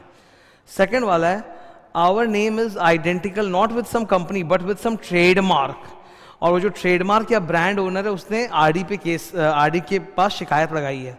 तो वहाँ एक एक्स्ट्रा टाइम लिमिट है कि trademark owner can file a case with regional director only with in 3 years of incorporation. तो ये लोग बहुत पूछते हैं, ठीक है, कि ट्रेडमार्क ओनर के ऊपर एक लिमिट है कि वो अगर हमारी कंपनी पे केस करना चाहता है फॉर रेक्टिफिकेशन तो with in 3 years of incorporation, या हमने पहले कभी नाम चेंज किया था वो गड़बड़ है तो with in 3 years of name change, उसके बाद वो नहीं कर सकता। जाहिर सी बात है, जैसा ही ऐसा होता है तो स्टूडेंट लोग को डाउट आएगा कि सर ये तो गलत बात है कि ट्रेडमार्क ओनर बेचारे का नाम आपने कॉपी कर लिया और उसके ऊपर एक टाइम लिमिट डाली जा रही कि वो 3 साल के बाद केस नहीं कर सकता। Don't worry guys, trademark owner अगर हम पर कंपनी लॉ में केस नहीं कर सकता अंडर सेक्शन 16 तो क्या हुआ, वो ट्रेडमार्क एक्ट 1999 में हमारे खिलाफ केस करेगा। तो करेगा तो है ही, पर सिलेबस में क्या है, कंपनी लॉ कि ट्रेडमार्क लॉ, कंपनी लॉ। तो कंपनी लॉ में उन पर ट्रेडमार्क वालों पे 3 साल की लिमिट होती है कि कंपनी बनने के बाद 3 साल हो गए तो अब आप केस नहीं डाल सकते। इस पर क्वेश्चन आते हैं, ठीक है। जैसे हम लोग नाम चेंज करेंगे 15 दिन के अंदर ROC को बता देंगे, 15 दिन के अंदर ROC को बता देंगे। अगर नाम चेंज नहीं किया हमने 3 months के अंदर तो रीजनल डायरेक्टर हमें एक नया नाम अलॉट करवा देगा और वही फिर MCA के साइड में अपग्रेड हो जाएगा। But still we have the right कि हम लोग उसको बदल सकते हैं, प्रॉपर SR पास कर CG का अप्रूवल लेके अपना नाम चेंज कर सकते हैं, वी कैन डू दैट, ठीक है। ये बात प्रोवाइजो में बोली हुई है। अब मैं तुमको समरी चार्ट दिखाता हूँ। ये देखो, चेंज ऑफ नेम में 2 केसेस हैं, है ना। पहला चेंज है और दूसरा रेक्टिफाई है। चेंज का सेक्शन 13, रेक्टिफाई का सेक्शन 16। सबसे पहले चेंज के लिए क्या करना पड़ता है, मैं हाईलाइट कर रहा हूँ। सेक्शन 13 अप्लाई होता है, एसआर पास करना पड़ता है, सीजी यानी कि आरओसी की परमिशन चाहिए, फॉर्म नंबर INC 24 जमा करते हो और आरओसी आपको नया इनकॉर्पोरेशन सर्टिफिकेट देता है INC 25 में। ठीक है, सबसे पहले आपको नाम रिजर्व करना पड़ता है for 60 days. Name change is subject to section 4, मतलब you can not keep an identical offensive new name. अच्छा नाम होना चाहिए। 2 साल तक ब्रैकेट में पुराना नाम भी लिखना पड़ेगा। अब यहीं पर है रेक्टिफाई का केस। ओके, वही बता देता हूँ।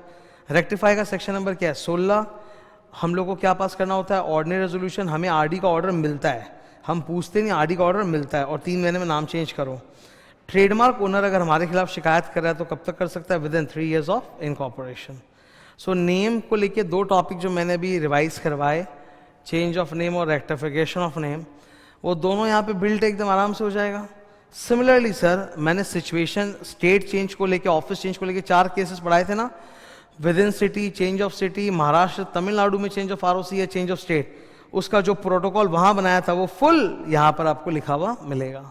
ठीक है, अब मैं ऑब्जेक्ट क्लॉज बताता हूँ।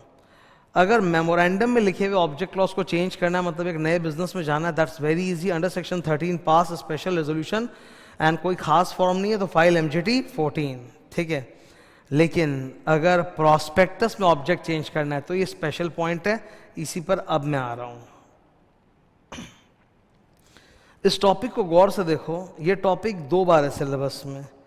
एक section 13 subsection 8 in the chapter 2 incorporation और दूसरा सेक्शन नंबर 27 प्रॉस्पेक्टस में। दोनों जगह सेम है, तो तुम यहाँ रिवाइज कर लोगे तो प्रॉस्पेक्टस में पढ़ने की जरूरत नहीं होगी। ठीक है, इसको छोड़ो और कहानी को सुनो। क्या है, our company has done an IPO public issue, and हमने पब्लिक इशू के वक्त ना एक प्रॉस्पेक्टस बांटा था। ठीक है, एक प्रॉस्पेक्टस बांटा, तो हमने पब्लिक को बोला कि हम लोग आपसे जो 1000 करोड़ रुपीस रेस कर रहे हैं, 1000 CR, we will use it for project P1। एक प्रोजेक्ट है P1, उसमें लगाएंगे। ठीक है, पैसा आ गया, IPO was successful, we got the money 1000 CR।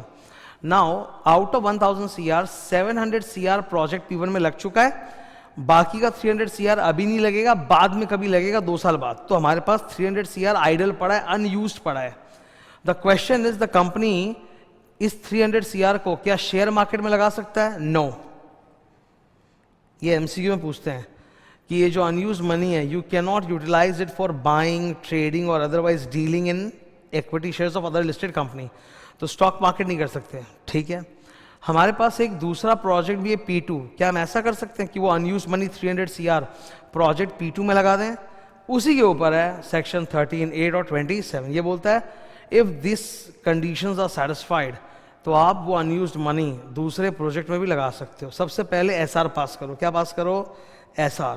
ठीक है, SR will be passed by postal ballot. SR will be passed by postal ballot. Pass करो, उसके लिए बहुत काम करना पड़ेगा। सारे शेयरहोल्डर्स को आप नोटिस भेजोगे, उसमें ये तमाम डिटेल्स आप दोगे कि कितना पैसा अनयूज्ड है, प्रोजेक्ट P1 में कितना लगा, प्रोजेक्ट P2 में कितना लगने जा रहा है, why are you doing this, what is the justification for doing this, project P2 के रिस्क एंड रिटर्न क्या, सब एवरीथिंग यू डिस्क्लोज। नोटिस दे दो। एक आपको एडवर्टाइजमेंट भी करना पड़ेगा, मतलब notice is called individual notice to members. इसके अलावा आपको एडवर्टाइजमेंट में पब्लिक नोटिस भी देना पड़ेगा। उसका फॉर्म होता है PAS पास 1, क्योंकि ये प्रोस्पेक्टस चैप्टर का है, प्रोस्पेक्टस अलॉटमेंट सिक्योरिटी, PAS पास 1। तो आपको एडवर्टाइजमेंट भी करना पड़ेगा पास 1 फॉर्म में, और अपनी वेबसाइट में भी डालना पड़ेगा। ठीक है, तो advertisement in English and vernacular newspaper और वेबसाइट में भी डाल दो। अब अगर ये SR पास हो गया, सब कुछ हो गया सही, तो ठीक है, आप इन्वेस्ट कर सकते हो। लेकिन एक खास बात है, ऐसी खास बात जो कंपनी लॉ के किसी दूसरे सेक्शन में है ही नहीं। कंपनी लॉ में एक नियम होता है मेजॉरिटी रूल। फॉस वर्सेस हरबॉटल के केस में ये आया था। मेजॉरिटी रूल का मतलब है मेजॉरिटी जो बोलेगी वही होगा, और ये बात सच है, जिंदगी में भी यही लागू होता है। देश की सरकार जो भी पॉलिटिकल पार्टी चुन के जाती है, 100% लोग तो फेवर में होते नहीं है, पर मेजॉरिटी ने जो चुना वही सरकार बनती है और उनके बनाए हुए नियम हम सबको मानने पड़ते हैं। करेक्ट बात है। तो बोला कंपनी लॉ में भी ऐसा ही है सर। अगर SR पास हो गया, मतलब 75% अप्रूवल आ गया, मतलब सबको मानना पड़ेगा। तो बाकी 25% वाले अगर आप ना कर भी रहे हो तो करते रहो, कोई फर्क नहीं पड़ता। You are dissenting member. Dissenting मतलब जिसने अगेंस्ट में वोट किया था। लेकिन कंपनी लॉ में ये वाला सेक्शन 13 एंड 27 सिर्फ ये एक ऑप्शन देता है कि प्रोस्पेक्टस वाला अनयूज्ड पैसा, आईपीओ का अनयूज्ड पैसा अगर कहीं और लगाओगे, एसआर पास कराओ, जो मेंबर्स डिसेंटिंग है, लेट्स से 80% फेवर में थे, 20% अगेंस्ट, तो दोस 20% will be given an exit option. Exit option का मतलब है बचे हुए जो बड़े शेयर होल्डर्स है कंपनी के ना, वो उस 20% को बोलेंगे कि आप ये कंपनी छोड़ सकते हैं, आपके शेयर्स हम लोग खरीद लेंगे और आपको एक फेयर वैल्यू दे देंगे। This option is given. अब वो जो डिसेंटिंग मेंबर्स जो इस फैसले के खिलाफ थे, वो मान भी सकते हैं और नहीं भी मान सकते हैं। वो बोलते रहने दो, रहेंगे, या फिर बोलते हैं हाँ ठीक है पैसा तो मैं जा रहा हूँ, दोनों हो सकता है। इसको बोला जाता है एग्जिट ऑप्शन या फिर रिकॉल ऑप्शन। इसके दो नाम चलते हैं, एग्जिट ऑप्शन या फिर रिकॉल ऑप्शन। तो ऐसा सर पूरे कंपनी लॉ में दूसरी जगह नहीं है। पूरे कंपनी लॉ में एसआर पास हो गया मतलब सबको मानना पड़ेगा। जो डिसेंटिंग है, जो अगेंस्ट में, उसके लिए कोई स्पेशल कुछ प्रिविलेज नहीं है। यहाँ पे प्रिविलेज दे रहे हैं कि प्रमोटर्स उनसे उनका शेयर खरीदने का ऑप्शन देंगे ताकि आप निकल लो कंपनी से। ओके, ये भी यहाँ है सर आपकी आंखों के सामने, change of object in prospectus. ठीक है, कैपिटल में जो चेंज होता है वो बाद में आएगा, चैप्टर 4 में शेयर कैपिटल में, सेक्शन 61-66 में। लायबिलिटी क्लॉज में जो चेंज होता है वो हमारे सिलेबस में नहीं है। एसोसिएशन क्लॉज में चेंज होता नहीं है। नॉमिनी क्लॉज में चेंज जो है वो मैंने पहले ही ओपीसी रिवाइज करा दिया था। अब लास्ट आर्टिकल्स में चेंज करना है तो क्या करना पड़ेगा सर, यहाँ पे भी वही है। आर्टिकल्स में ऑर्डिनरी रेगुलेशन को चेंज करना है तो एसआर पास करो, और एंट्रेंचमेंट को चेंज करना है तो एसआर प्लस समथिंग समथिंग करो। फॉर्म एमजीटी 14 15 डेज के अंदर फाइल कर दो। कन्वर्जन है तो आईएनसी 27 फाइल कर दो विद इन 15 डेज। बस, this was alteration of memorandum and articles. बड़ा टॉपिक है। Finally we are moving on to the last phase of our revision. इस चैप्टर के आखिरी फेज में आता है miscellaneous. There are few sections 18, 19, 20, 21, 22। ये मिससेलेनियस है, किसी एक टॉपिक पे नहीं है, रैंडम अलग अलग टॉपिक्स पे बेस्ड है जिसको हम लोग डिस्कस करने जा रहे हैं। मिससेलेनियस के अंदर पहला section, section number 18, very simple. Whenever you want to convert a company into another kind of company, आपको 3 स्टेप्स याद रखने हैं। स्टेप नंबर 1, कंपनी के फंडामेंटल डॉक्यूमेंट्स कौन से होते हैं, मेमोरेंडम आर्टिकल्स, तो उनको बदल दो। क्या पास करना पड़ेगा, एसआर। दूसरा, आपको मिलेगा गवर्नमेंट की तरफ से, आरओसी की तरफ से एक new incorporation certificate. And third, just because company की कैटेगरी चेंज हो गई है, उससे कंपनी के AL CL, asset, liability, contract, litigation पे कोई फर्क नहीं आएगा। ओके। सेक्शन 19 बड़ा प्रसिद्ध है, आईसीआई का फेवरेट है, बहुत क्वेश्चंस आते हैं। ये क्रॉस होल्डिंग के ऊपर है basically. Subsidiary company is not allowed to acquire and hold the shares in the parent company, holding company. ठीक है, अब इसके ना 3 एक्सेप्शंस हैं। वो 3 एक्सेप्शन पे सबसे ज्यादा क्वेश्चन आते हैं। मैं इन 3 एक्सेप्शंस को याद करने के लिए निमोनिक बोलता हूँ, बेल्ट, बोल्ट, इस तरह से। ठीक है, बेल्ट बी से। मान लो कि सब्सिडियरी और होल्डिंग का रिश्ता बनने के पहले से ही सब्सिडियरी होल्डिंग के अंदर कुछ शेयर्स होल्ड किया करती थी पहले से, बिफोर बिकमिंग अ सब्सिडियरी। ये रिश्ता होल्डिंग सब्सिडियरी का बाद में बना, उसके पहले से सब्सिडियरी के पास होल्डिंग के शेयर्स थे, तो वो अलाउड है। ठीक है, तो वो अलाउड है एज एन ओनर, पर उस पर वो वोट नहीं कर सकते। नो, अगर सब्सिडियरी के पास एज एन ओनर पहले से ही, बिफोर बिकमिंग सब्सिडियरी, होल्डिंग के कुछ शेयर्स थे तो होल्ड कर सकता है, बट उस पर वोटिंग राइट्स नहीं मिलेगा। और बाद वाले 2 केसेस में सब्सिडियरी के पास होल्डिंग के शेयर्स हैं, but not as an owner, like a trustee. दूसरे का है पर वो अमानत की तरह अपने पास रख रहे हैं, as a trustee, as a legal representative. ठीक है, तो यहां पर ओनरशिप वाली कैपेसिटी में नहीं, बल्कि as a caretaker, trustee, fiduciary capacity में होल्ड कर रहे हैं, तो कर सकते हैं। इसमें वोटिंग राइट्स भी मिल जाएगा। यस यस, ठीक है, ये बड़ा फेवरेट आईसीए का, बहुत पूछते हैं वो लोग। Okay. Section 20, serving of documents, मतलब किस माध्यम से हम डॉक्यूमेंट्स भेजें। तो सबसे पहले company, serving on the company. अगर आप कंपनी को डॉक्यूमेंट भेजना चाहते हो, कोई मेंबर कंपनी को डॉक्यूमेंट भेजना चाहता है, तो one of the 5 ways are given. गंदा वाला ऑर्डिनरी पोस्ट नहीं, सीधा बढ़िया वाला registered post, speed post, courier, hand delivery and electronic mode. और अगर कंपनी मेंबर्स को या आरओसी को कुछ देना चाहती है तो वो ऊपर वाले 5 मोड तो हैं, एक extra, ordinary post, just ordinary post.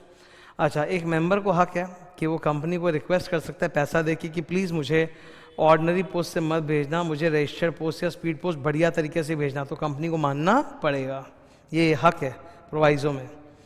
फिर लास्ट के 2 सेक्शन से एकदम क्यूट एंड सिंपल। मैं इसकी कहानी बताता हूँ तुमको। पार्टनरशिप फर्म जो होती है ना, पार्टनरशिप एक्ट 1932 हम लोग सुनते हैं, उसमें एक रूल ऑफ अस्टॉपल अप्लाई होता है, ठीक है। कंपनीज पर रूल ऑफ अस्टॉपल अप्लाई नहीं होता। पार्टनरशिप में रूल ऑफ अस्टॉपल का मतलब क्या होता है कि बेसिकली मान लो कि कोई पार्टनर है पार्टनरशिप फर्म का, तो वो कंपनी के बिहाफ में कुछ भी डॉक्यूमेंट वगैरह, फर्म के बिहाफ में कुछ भी डॉक्यूमेंट वगैरह साइन कर दे तो वो बाउंड है, फर्म को मानना पड़ेगा इत्यादि। लेकिन कंपनी में ये नहीं अप्लाई होता।